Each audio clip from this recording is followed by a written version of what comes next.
Data privacy के videos की series में आइए हम एक और केस स्टडी की बात करें जो एक होटल की केस स्टडी है और होटल को हम हॉस्पिटैलिटी कहते हैं, जिसमें डेटा का कॉम्प्रोमाइज हुआ और होटल के कस्टमर्स का और होटल का नुकसान हुआ। मेरे यूट्यूब चैनल पे आपका स्वागत है, जिसमें आपको रोज डेटा प्राइवेसी पे नया कंटेंट मिलता है। आज हम बात कर रहे हैं कि कैसे एक होटल में डेटा लीक हुआ, ब्रीच हुआ और उससे होटल के कस्टमर्स का नुकसान हुआ। ये पर्सनल इंफॉर्मेशन का ब्रीच है। होटल के कस्टमर्स होते हैं, उनकी जो नाम, पता, पासपोर्ट और पेमेंट डिटेल्स जो हैं वो होटल के पास होती हैं और करोड़ों कस्टमर्स की डिटेल्स होती हैं। यहाँ पे भी जो वॉल्यूम है वो बहुत ह्यूज है। वो एक नया बिजनेस एक्वायर कर रहे थे, एक बड़ा होटल दूसरा बड़ा होटल एक्वायर कर रहा था और एक्विजिशन करते हुए कहीं ये गैप रह गया कि क्या आईटी की सिक्योरिटीज प्रॉपरली हैं या नहीं है, और एक्विजिशन का प्रोसेस शुरू हो गया। उन्होंने रियलाइज नहीं किया कि उनकी आईटी में वल्नरेबिलिटीज हैं और एक साइबर अटैक चल रहा है। किसी अनऑथराइज आदमी के पास सिस्टम्स का एक्सेस है और बहुत टाइम तक है, करीबन 3 साल के टाइम तक कोई आदमी उनके सिस्टम में से उनके गेस्ट की इंफॉर्मेशन निकालता रहा और किसी ने रियलाइज ही नहीं किया। करीबन 500 मिलियन गेस्ट की इंफॉर्मेशन पे कॉम्प्रोमाइज हुआ, उनका नाम, पता, पासपोर्ट की डिटेल्स और कुछ लोगों की क्रेडिट कार्ड की डिटेल्स, जो कि वैसे कहने को तो एन्क्रिप्टेड थे, लेकिन अब ये भी फैक्ट है कि अगर मेरे पास एक्सेस है सिस्टम में घुसने का, तो फिर सिस्टम के सारे प्रोटोकॉल्स तो मेरे ऑर्डर्स पे काम करेंगे, है ना। तो वही हुआ वहां पे और वहां से इंफॉर्मेशन लीक हो गई।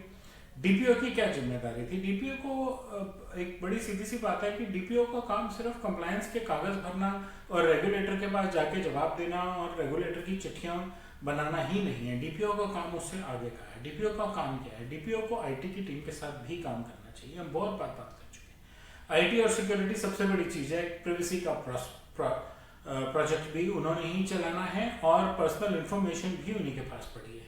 उनको रेगुलरली देखना चाहिए था डीपीओ को कि सिक्योरिटी मेजर्स प्रॉपर हैं कि नहीं है, उनके रिव्यूज हो रहे हैं कि नहीं हो रहे, एक्विजिशन के टाइम पे ड्यू डिलिजेंस हुई है कि नहीं है, रिस्क मैनेजमेंट के बारे में क्या किया जा रहा है, क्या रिस्क मैनेजमेंट अप्लाइड है, रोबस्ट है, या ऐसे ही काम चला के धक्का मार के काम चल रहा है। इंसिडेंट मैनेजमेंट प्लान्स क्या हैं, क्या कोई चेक भी कर रहा है, क्या कोई मॉक ड्रिल्स भी हो रही हैं, क्या स्टाफ को प्रॉपरली ट्रेन किया जा रहा है, और क्या कभी थर्ड पार्टी असेसमेंट कराई है, किसी बाहर के आदमी से रिव्यू कराया है कि मेरे सिस्टम अच्छे हैं या गलत है। नहीं कराया तो तैयारी कीजिए।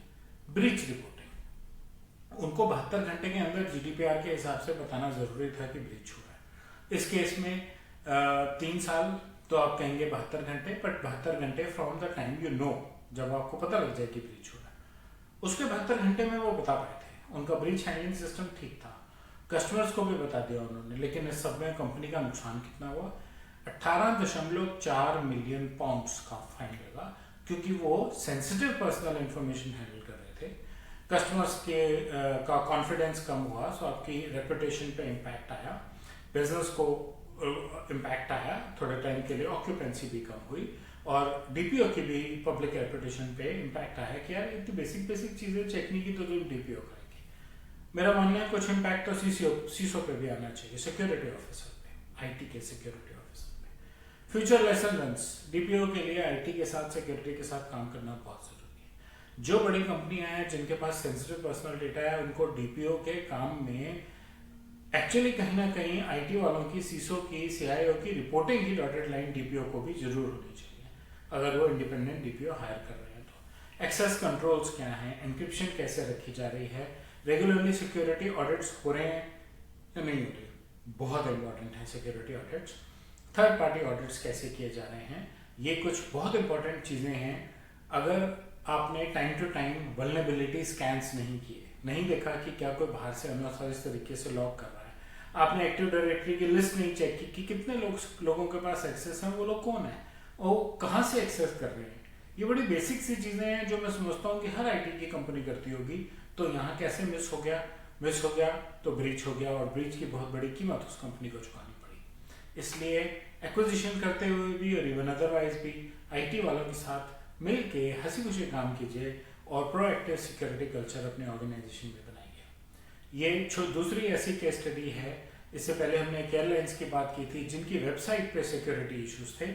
ये एक हॉस्पिटैलिटी सेक्टर है जिनकी वेबसाइट तो क्या पूरे सिस्टम का ही अनऑथराइज्ड एक्सेस किसी अननोन आदमी को था और जो बहुत आराम से उनकी रेगुलर इंफॉर्मेशन निकालता रहा। इन पे ध्यान देना बहुत ज़रूरी है, डीपीओ के लिए भी और सिक्योरिटी के लिए भी, इंफॉर्मेशन सिक्योरिटी के लिए भी। इस केस स्टडी पे मेरे पास बस इतना ही। मुझे उम्मीद है आपको कंटेंट अच्छा लगा होगा, तो आप मेरे वीडियो को लाइक करें, बेल आइकन दबाएं, मेरे यूट्यूब चैनल से सब्सक्राइब करें और अपने दोस्तों को भी मेरे चैनल के बारे में बताएं, जिससे कि वो भी अपना डेटा प्राइवेसी पे नॉलेज बढ़ा सकें। अगर आपका कोई फीडबैक है तो कमेंट सेक्शन में शेयर करें। धन्यवाद।